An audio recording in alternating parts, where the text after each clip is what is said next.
It's To the Best of Our Knowledge. I'm Anne Strainchamps. In 1965, James Baldwin gave a famous speech accusing America of historical amnesia, of denying the truth about our long history of slavery and racial injustice. What we are not facing is the results of what we've done. I do think there is a battle happening over history. I think it's always been happening. That battle to face our history and its consequences is still going on. And today, a new generation is joining the fray. What one begs the American people to do for all our sakes is simply to accept our history. The difference now is that different people are entering that battlefield than I think they used to. And that's the difference. Like Ramtin Arablouei, co-host of Throughline, NPR's award-winning history podcast. I don't think this is new. I think this has been happening throughout American history, where the story that we're telling ourselves is constantly being refined and changed. When I was growing up, I was taught in American history books that Africa had no history, and neither did I. We very much have a particular perspective in its most simple form, which is that there's lots of parts of American history and world history that we're missing, not only in school growing up, but in the culture in general. I was taught that I was a savage who had been saved by Europe and brought to America. So what we try to do is poke holes either in the mythology that exists or add to the story basically as much as we can. And of course, I believed it. I didn't have much choice. Those are the only books there were. And I think that's where it's gotten heated, because there's new people and new perspectives entering the fray. The country, I don't think, our society's fully adjusted to that new kind of environment. One knows the power, after all, which can be used against another person if you've got absolute power over that person.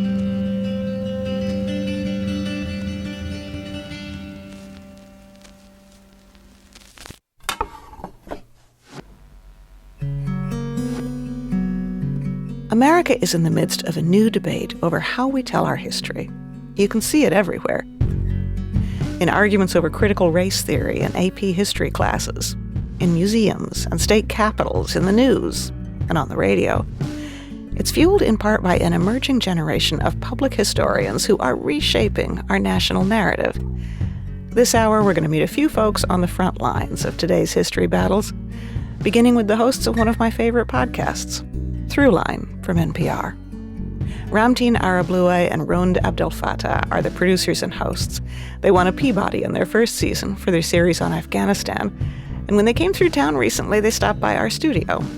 We got to talking about why history belongs in the news and about how they fell in love with it.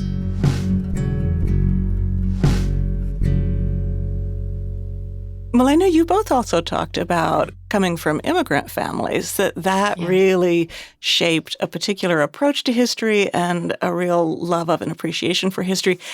History as you absorbed it at home with your families, very much as opposed to how history was being presented in the public school system. Yeah, I mean, I think for anyone who grows up in an immigrant household, you have a foot in two worlds. You grow up hearing the stories of your parents. In my case, my parents were refugees from Palestine. Ramtin comes from Iran, and his parents, left after the 1979 revolution. And so both under traumatic kind of circumstances had to leave their homes. It makes you think really hard about what is home, what is history, how do you connect to places, how do you connect to each other, to other people.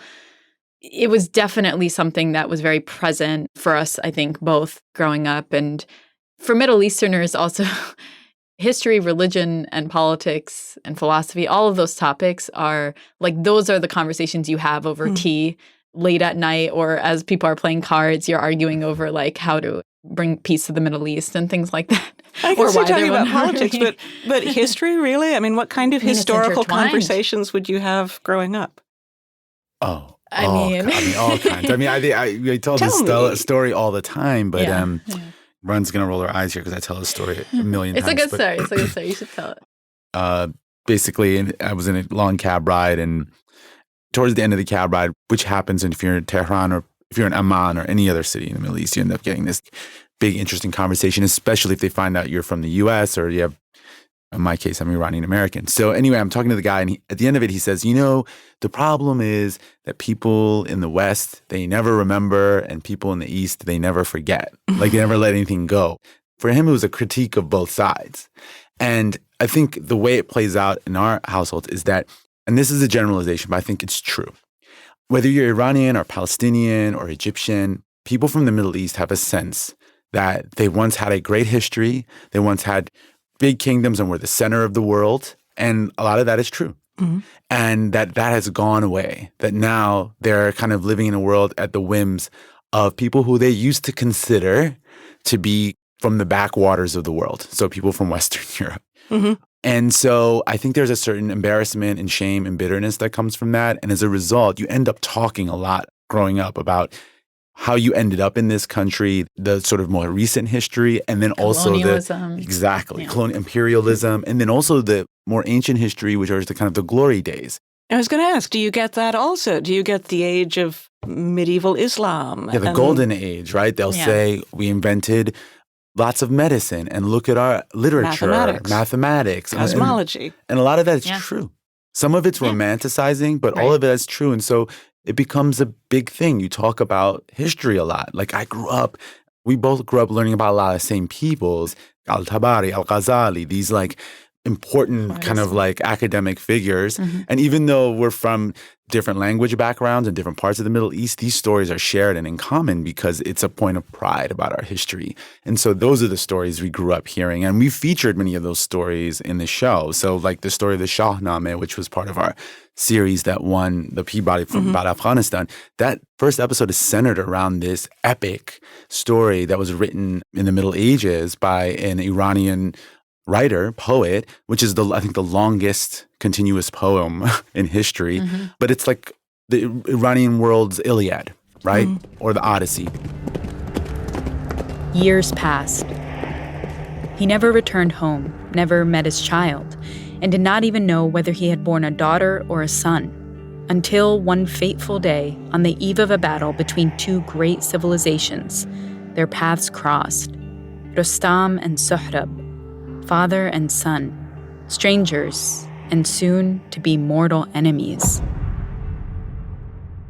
That story, we grew up hearing it all the time. So the stories that we were featuring about Rustam and Sohrab in the episode were just part of what you had growing up. So these are common stories from a Muslim or Middle Eastern background that are really common to our upbringings. But what I also really like is that the larger narrative that you're creating, the kind of meta-narrative, is that your lives and the things that touch you are so connected to people very far away around the world and in ways you may have no conception of. I mean, I feel like that's something you are always trying to do. Absolutely. Really, whenever we're doing a story about anywhere in the world, we think about that. We're like, okay, so someone who's living in the U.S. is looking at this. And often, unfortunately, because of the way that history is taught here, it can exclude pretty much anything that's happening anywhere else. And I think it's something that very naturally, again, we sort of were aware of growing up because it was always, when we talked about 9/11 in our houses, I mean, we each experienced it growing up here on the Northeast. I was living in New Jersey, very close to New York. Yep. And I was in school with people who lost people, in the towers. And at the same time, suddenly my identity in their eyes had changed. And so suddenly there was a grappling of what is my place within this. I was in touch with family members in the Middle East who are looking at this and they're horrified. But then the news reports on American media are showing celebrations. I'm like, that's not what I'm hearing from my relatives, right, who are watching this. And they knew. The thing is, partly they're horrified that this is a loss of life, and partly they knew there's going to be a retaliation for this that's going to completely disrupt the region. Right. And it was horrifying for people all over the world for various reasons. Right. But yeah, again, for us, it was almost not even a choice. It was just we were sort of like seeing it through those two different kind of binoculars at the same time. And people were seeing you differently. And exactly. So with that kind of double consciousness, it must make telling history even more complex in the sense that it's one thing to say, you know what, American history seen from, say, an Iranian or a Palestinian perspective looks very different. But you could say the same about Iranian history or Palestinian history seen from an outsider's perspective. Yeah. I like the phrase double consciousness. That's a really nice way to put it. And I think there's just a necessary process of sort of revisiting even the stories that you think you know and looking at them a little bit more critically. And we try to do that with every topic that we take on the show. All history has a mythological quality to it, as Rund is describing. There's a kind of ethereal quality to the stories we tell ourselves about ourselves and about our societies. And I think what we try to do on this show is not to necessarily destroy those mythologies, but to offer different ways to look at them so that maybe they evolve, because these are constantly changing things. It's not like it's ever set in stone, the stories we tell ourselves. And I think what your Rund is saying is like the stories we were told as children, we're almost coming back to them a lot. And to ask why the stories were created in the first place, who created the stories. Every country, especially in the era of, suddenly you have nation states and new borders drawn in the 20th century. It's just the whole world looks different in the wake of that. And new identities emerge and new stories emerge, right? And every country, including the US, tells itself stories, partly to unify, partly to create that shared identity. But one of the things that you do by creating a story, creating a quote-unquote shared identity is you often have to leave out the ugly parts or the parts that might, create disunity. Yeah. Well, that reminds me of a conversation you had with Nicole Hannah-Jones on the show recently, the creator of the 1619 Project, which is, one of the biggest examples I can think of in recent years of revisionist public history, where she is and her New York Times colleagues very deliberately creating a new American origin story. So I was really struck by something she said in the conversation to you. To study that which we have not been taught is a form of liberation. I love that so much. Anything else she said to you that really stuck with you? That was a hard interview for us, to be honest with you, leading into it, because we found ourselves asking ourselves, how do we push Nicole Hannah-Jones's interview and not just do a kind of, oh, we really agree in principle with a lot of ways you approach history. This is, and we did. Well, she got a lot of pushback from American historians. No, of course. It's not like the 1619 Project was just universally lauded. Of course. But I think like an NPR interview would generally, I think, be viewed as like a friendly interview to what she's trying to do. And obviously we're not, a gotcha kind of doing journalism, but we wanted to really have a philosophical discussion with her about what does this all mean? And Rund asked the question that she just repeated right now, which is, don't you need some kind of shared identity as a nation? Isn't that required to some form? And does your project contribute to that, or does it contribute to disharmony? Exactly. What did she say? I don't want to misrepresent what she said. Do you remember exactly what she said? Yeah, I think she more or less said, well, that's not my job to worry about. I don't know if there is one collective unifying narrative about America. I think that the 1619 Project can be a unifying narrative, but only if you believe that Black Americans can be heroes of the story and that Black Americans are just as American and that a white American can see themselves in the struggle to make this a democracy and a land of equality, just the way we're expected to see ourselves in white founders. So can we get there? I don't know. I don't think that is the concern of a journalist is whether we can have a single unifying narrative. I think the concern of the journalist is to try to help us understand the society we live in and to get as close to the truth as possible. I guess what that made me wonder is whether you see Throughline itself as part of a larger social, political movement in retelling history. I mean, yes, I think on some level, what we're really trying to do is we're trying to tell stories using facts, getting as close to the primary sources as we can, and figuring out where our blind spots are as individuals and as a society.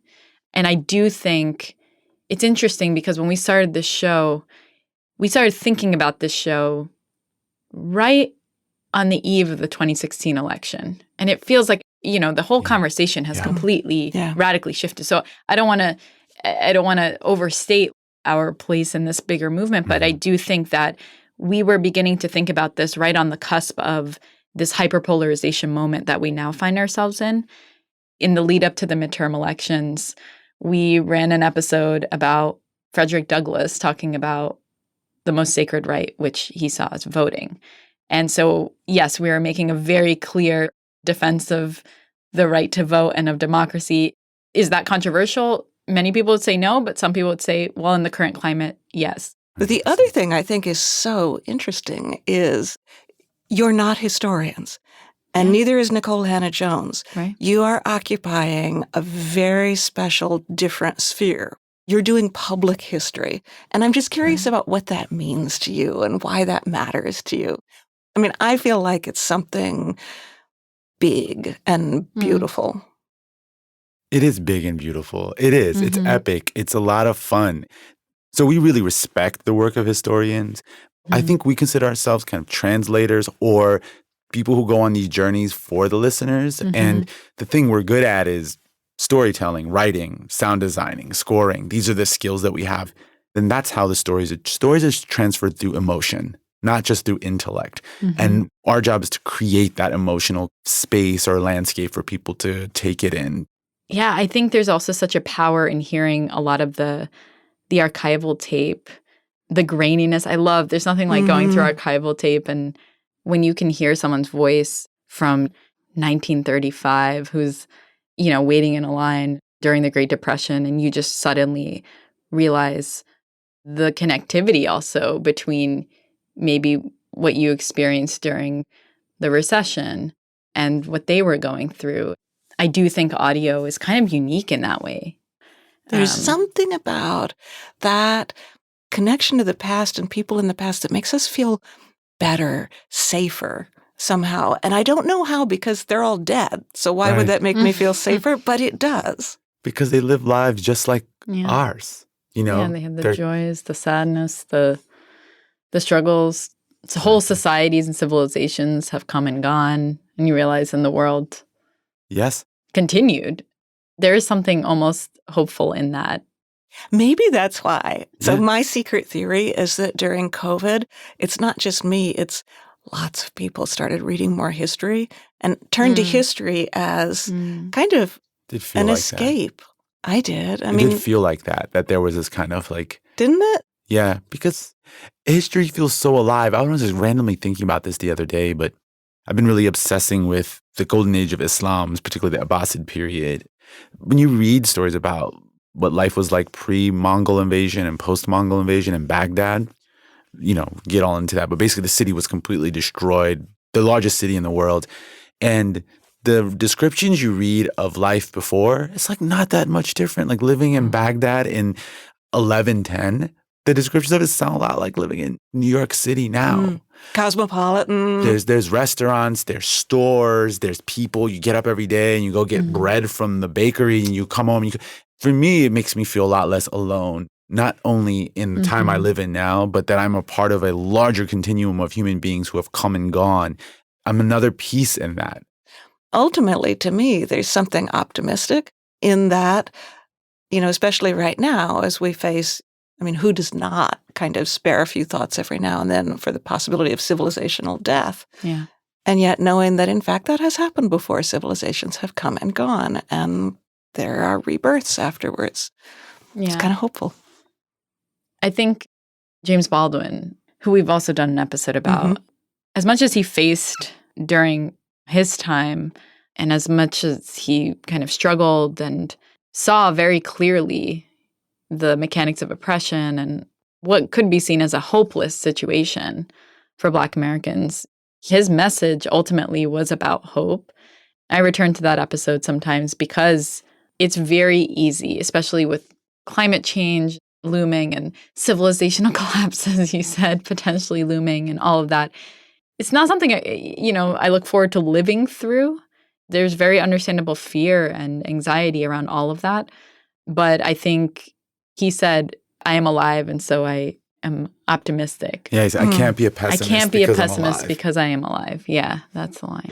I leave with a more optimistic feeling working on this show every single day, which always surprises people because we touch on so many dark, difficult topics in history because, we've been through a lot and we'll get through the next challenge that comes our way as a species. And if we see ourselves in that continuum, it's just a lot easier to take on the everyday things we have to go through, I think.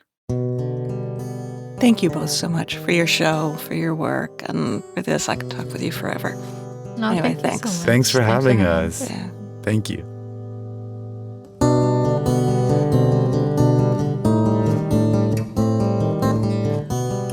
Rund Abdelfatah and Ramtin Arablouei. They're the creators and co-hosts of NPR's new history podcast, Throughline.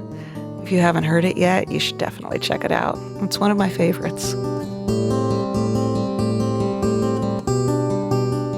Coming up, do we need a consensus version of American history?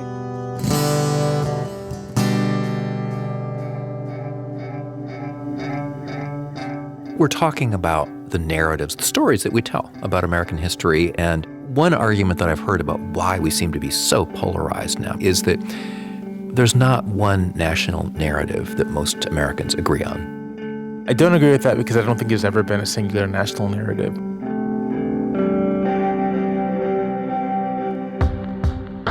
New York Times columnist Jamelle Bouie.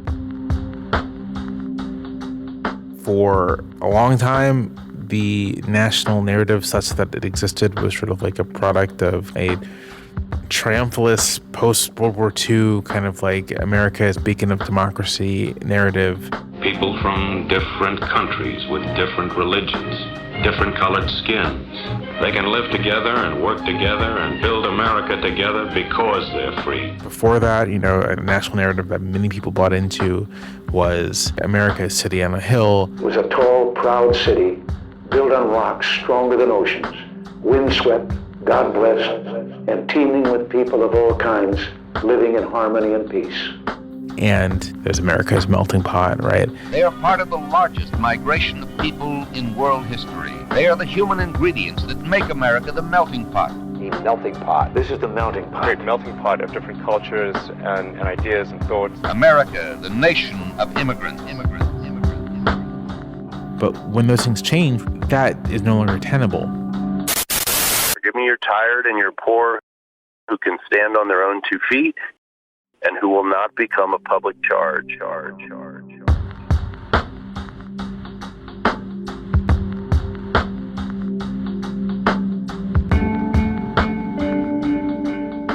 Debating American historical narratives, next. On to the best of our knowledge from Wisconsin Public Radio and PRX.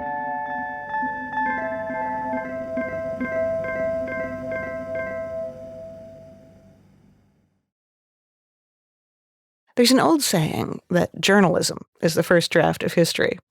For Jamelle Bouie, journalism itself can be an exercise in revising and rewriting history.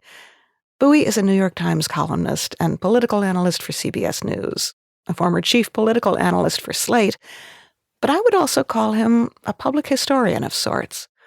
Because whatever Jamelle Bouie writes about politics and race today, whether it's the latest case of police violence or GOP culture war salvo, his ideas are grounded in and shaped by the history of Black political thought and the American democratic tradition. Steve Paulson wanted to know why. One thing I've always appreciated about your writing is how historically informed it is. It's sort of like you are a historian masquerading as a journalist in a way. And clearly you're a history buff. But I'm wondering if you see a large part of your project as sort of bringing the forgotten or largely unknown pieces of history into our political consciousness.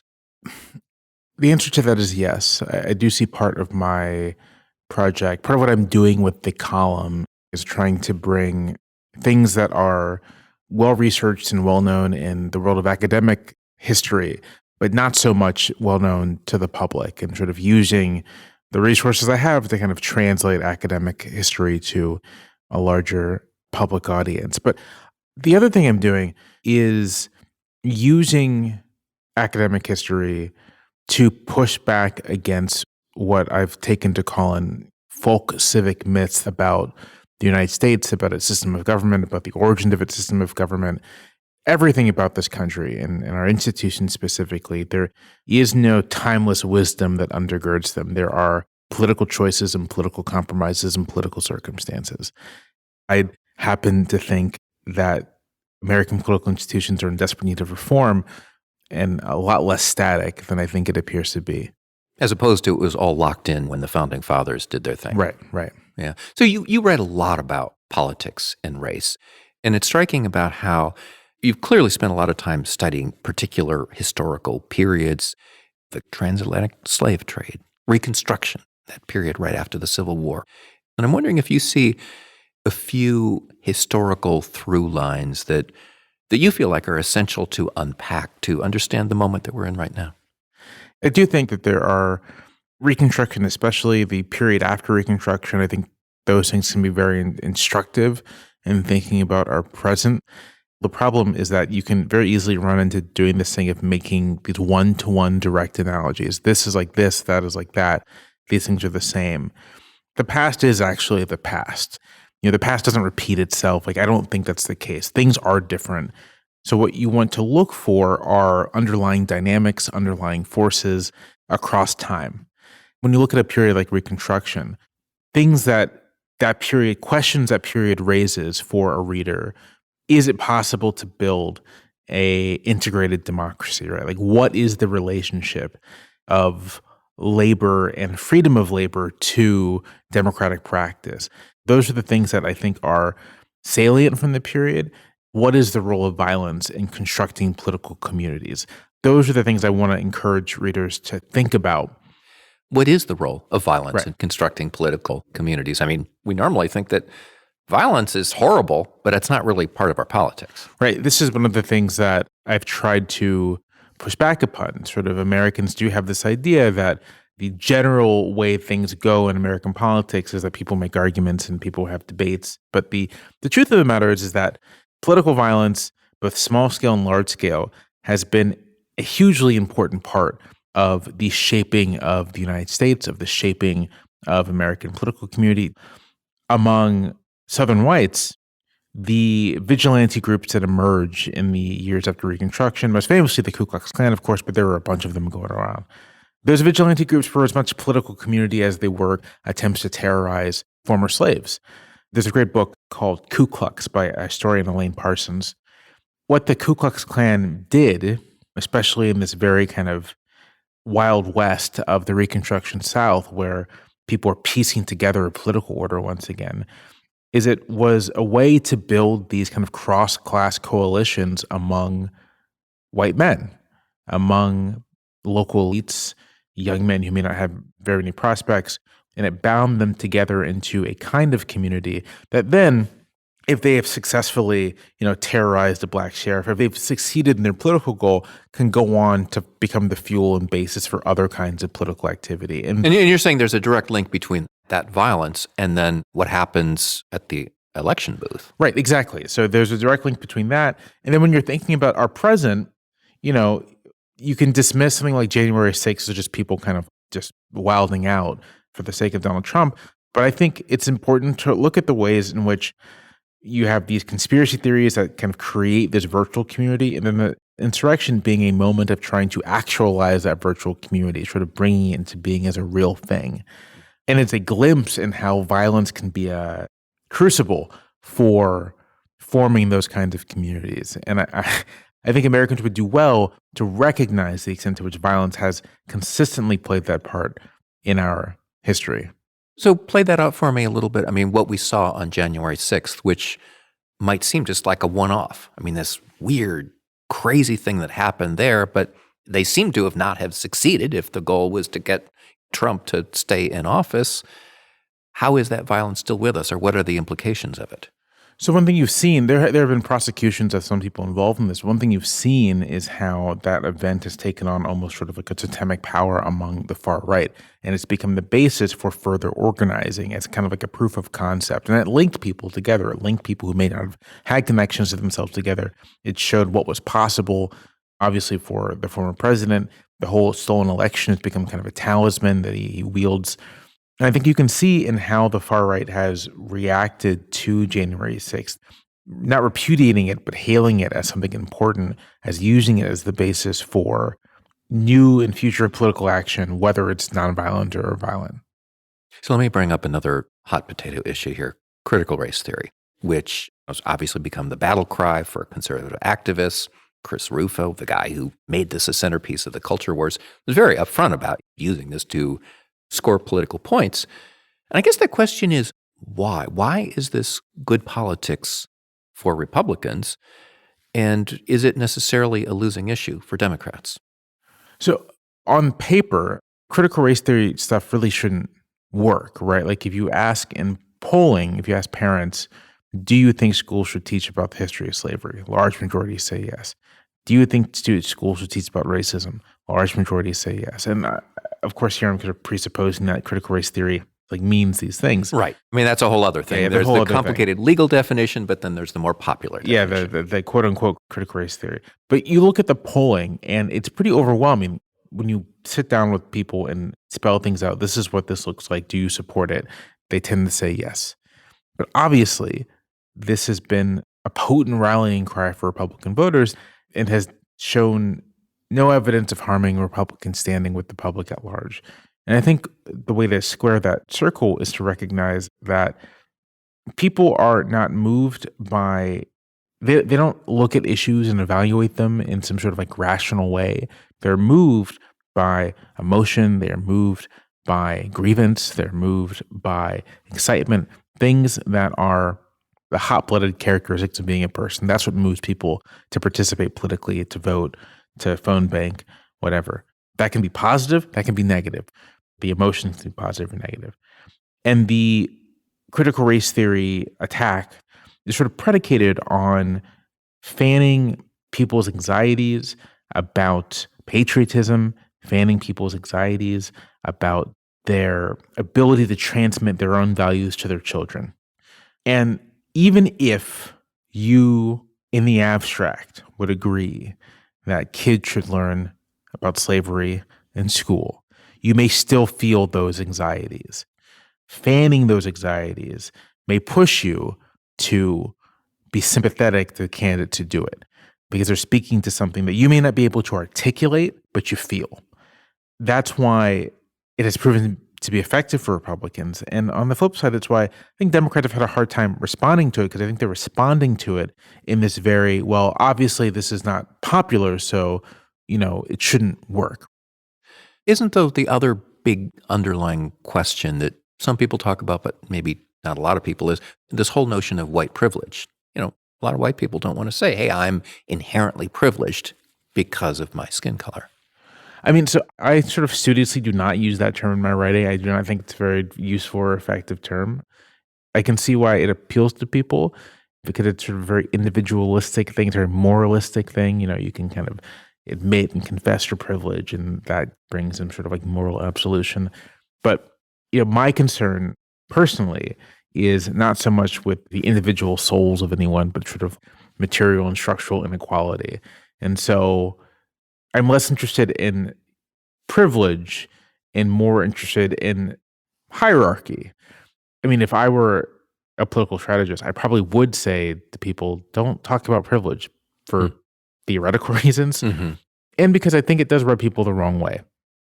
So you mentioned that you're from Virginia, and I'm going to get a little more personal here. My understanding is that you went to University of Virginia. I believe you live in Charlottesville now, That's right? Yeah. Of course, where the notorious white supremacist rally happened in 2017. Also the home of Thomas Jefferson, one of the most complicated political figures in American history. One of our first presidents, guy who wrote most of the Declaration of Independence, also a slaveholder, the father of, I believe, 6 children with Sally Hemings. I don't know if this is something that you sort of think about, but how do you personally calculate the ledger of someone like Thomas Jefferson? Yeah. So I don't know if I calculate the ledger. I'm not sure it's possible to sort of just balance these things out, right? Sort of to say, well, on one hand, he was a slaveholder. On the other hand, with the Declaration of Independence, so it's a wash. I don't think that's how these things work. I think those are the kinds of questions you ask if you're trying to hold someone up for public acclaim But if you're trying to understand someone as an historical figure, understand them in their terms and in their time, I'm not sure how useful that exercise actually is. Although it does come into play when there's a statue of Jefferson in front of a building or his name is on something. What do you do with that? Right. For me, just in terms of Jefferson or Madison, all these guys live like in this area. So Madison is 40 minutes outside of Seville. At Montpelier, James Monroe is about 20 minutes outside of Seville. At Ashland, George Washington, about an hour and a half away. At Mount Vernon, I mean, they're all there. My approach to this is just to sort of treat them as historical figures, not try to become like emotionally invested in them, to sort of condemn them or hold them to account or whatever, where that is appropriate, but also recognize that ideas can exist a little bit disconnected from the person. That's interesting what you're saying. I mean, you're basically saying it's probably a mistake to say, oh, this person overall was good or bad. The thing to do is to understand the historical context for the very specific things that person did. Right. And again, the good or bad thing, I think, comes into play when you're talking about public memorialization. There are things that these people do that are bad, that are immoral. Jefferson, if someone wants to argue that we should take down Jefferson's statue because he was an unrepentant slaveholder, I'm actually not going to argue and disagree with them. I think it's an entirely legitimate perspective. I think a legitimate perspective is to say that we're not honoring the Jefferson, the slaveholder, we're honoring the Jefferson, the Declaration. And although the response to that is, well, you can't really disentangle the two, like Jefferson's conception of himself as a free man is actually intimately tied to his conception of himself as a slaveholder and patriarch, I think you can still say in response to that, the Declaration of Independence has taken on such world historical importance, right? Inspired people across cultures, across time, that we keep the statue to Jefferson for that, less so Jefferson the man. And if you want to put a plaque there that says Thomas Jefferson owned 600 people over the course of his life and freed exactly 5 of them. All who were related. All who were his children, then I think you should do that.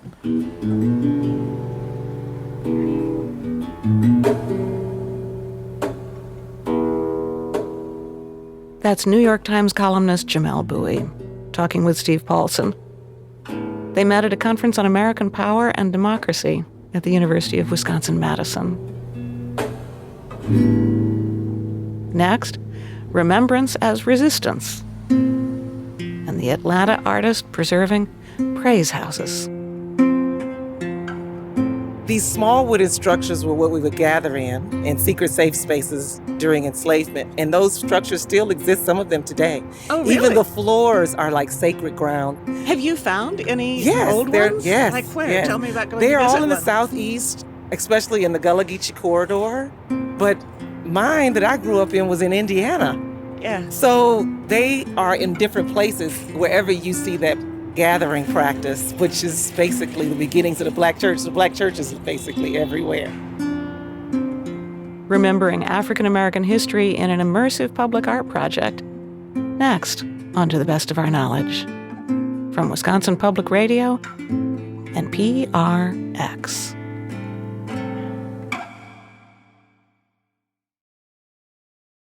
I was in Denver last year for CODA Summit, an annual conference on the intersection of technology and public art. And I met someone whose work gives a whole new meaning to the term historic preservation. Charmaine Minniefield, a visual artist activist from Atlanta, working on the Praise House Project.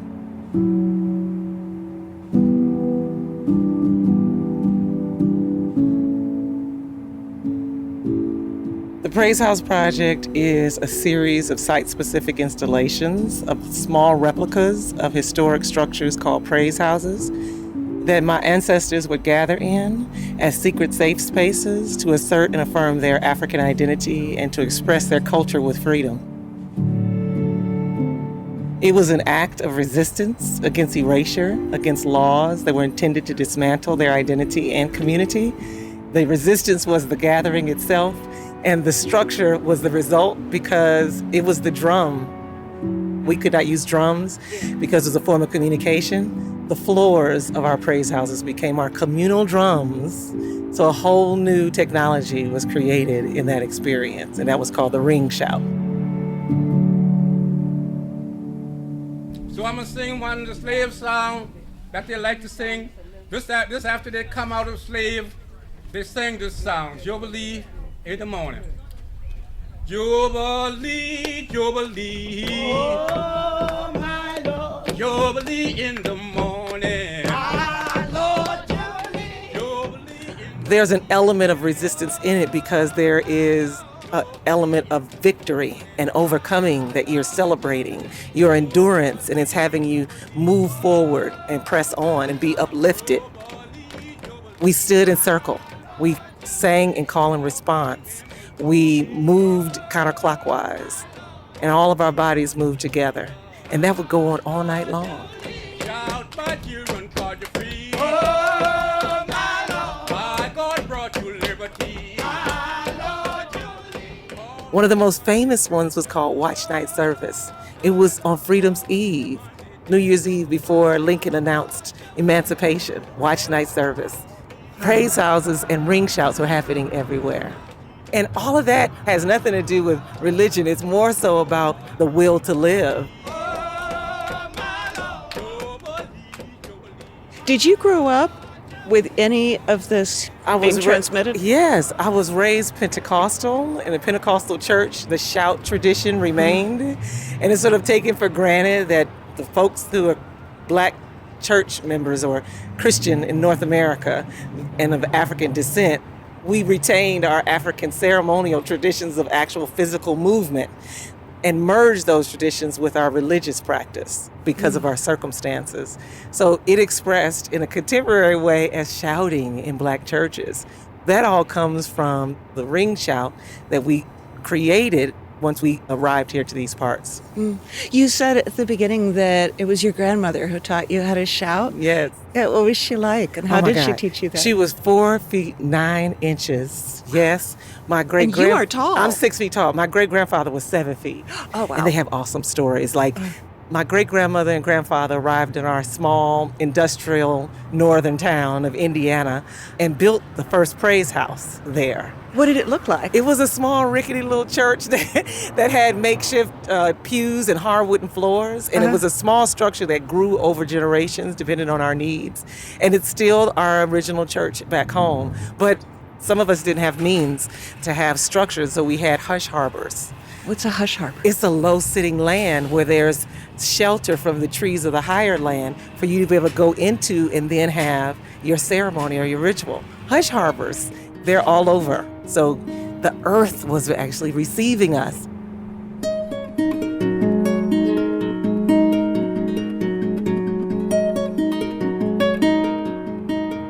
This came to me when I was in the Gambia. How did you wind up in the Gambia? I ended up in the Gambia in 2020. Yes. Beginning of COVID. My flight was canceled. I could not make it back. Wow. I was stranded there for 14 months. I mean, it was COVID, but it also feels like the hand of the ancestors, doesn't it? Yes, right. So what I did was, first of all, it was a complete flood of messaging and awareness from them. And they flooded over me, like across my face, over my ears, down the front of my chest all the time. That's just how I sat. I felt them just over me all the time, and still do. And when George Floyd happened, and I lost my niece to COVID, 17 years old, in April. I'm over there watching all this. Just loss happening right and left, and police brutality and all of that. I started to recall the shout, my grandmother's prayers. I asked her in my own prayer practice, what would we do in the worst of times?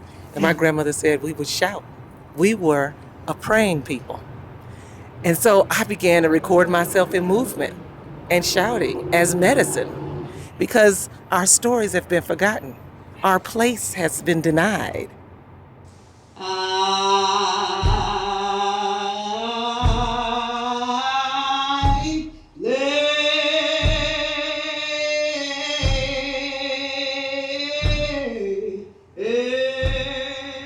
So no longer will we be erased anymore, and I will go right into the darkest of places, and I will find the recipes of my grandmother that were medicines in my body, and no longer be denied it, and affirm and assert it in contemporary space today as a solve here forward.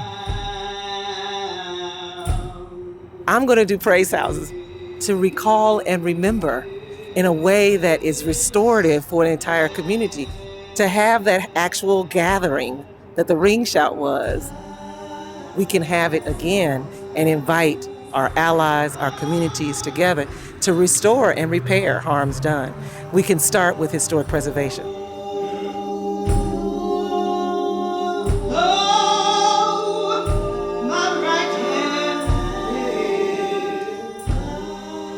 What happens when you go as a visitor, into a praise house? Oh my goodness. It looks like a replica of a historic praise house. When you walk inside, it's a completely empty container, but it's an immersive digital experience of the ring shout. And my collaborators, Kimberly Benz, who's an amazing filmmaker and digital media artist, created a whole collage of images of the ring shout as it's performed all over the world.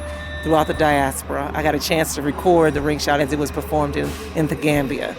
And that collage wraps around you as you stand inside of the praise house. The score was performed by Melisha Jesse Taylor. It runs for a little over 6 minutes. We played it nonstop for 3 weeks. And no one tired. People came every day. They sat in meditation. Freedom, freedom. I mean, it is our anthem. It really is our anthem.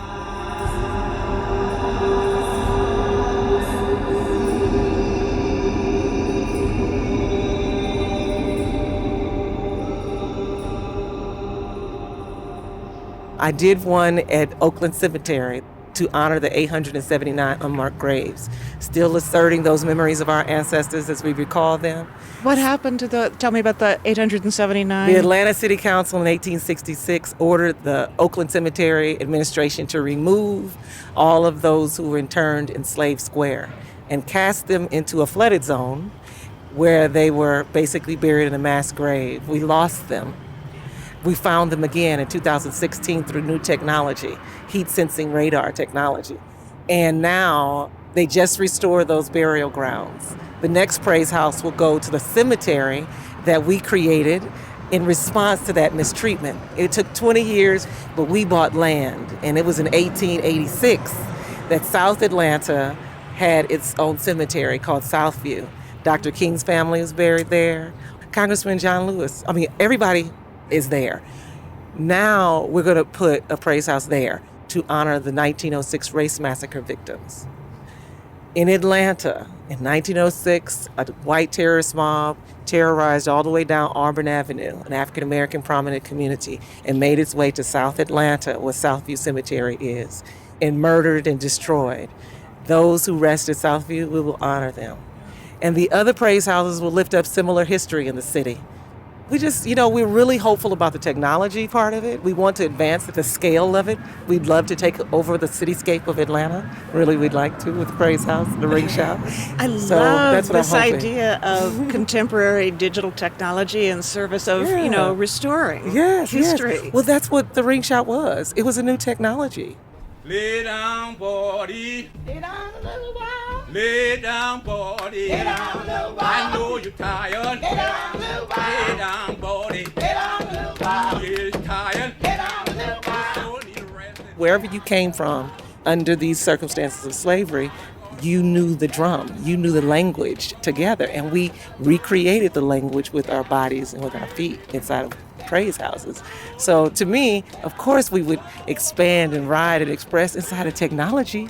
Like, what is a hashtag except a reach? The same as the drum, the ring shout, and the talking drum. The call out to community. So let us gather. All of those tools still express in technology in contemporary ways. It's just being present as an African woman displaced, acknowledging it as the story and no longer being forgotten or excluded or silenced, but being finally free. Thank you so much. You've been so kind and generous with your time.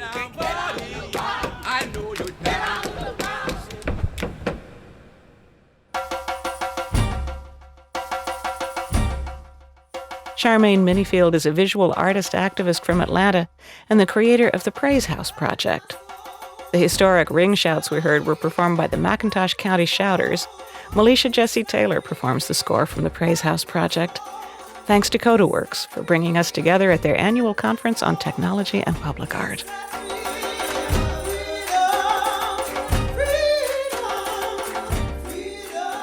And thanks to you for listening. To the Best of Our Knowledge comes to you from Madison, Wisconsin, and the studios of Wisconsin Public Radio. Our producers are Angelo Bautista, Shannon Henry Kleiber, Charles Monroe Kane, Mark Rickers, Steve Paulson, and me, Anne Strainchamps. Our technical director and sound designer is Joe Hartke, with help from Sarah Hopeful. The music you heard in today's episode is from Mon Plaisir, Chad Crouch, the McIntosh County Shouters, Melisha Jesse Taylor, and Sala Ananse. And as always, you can find more information and pictures on our website at ttbook.org. Be well, and join us again next time.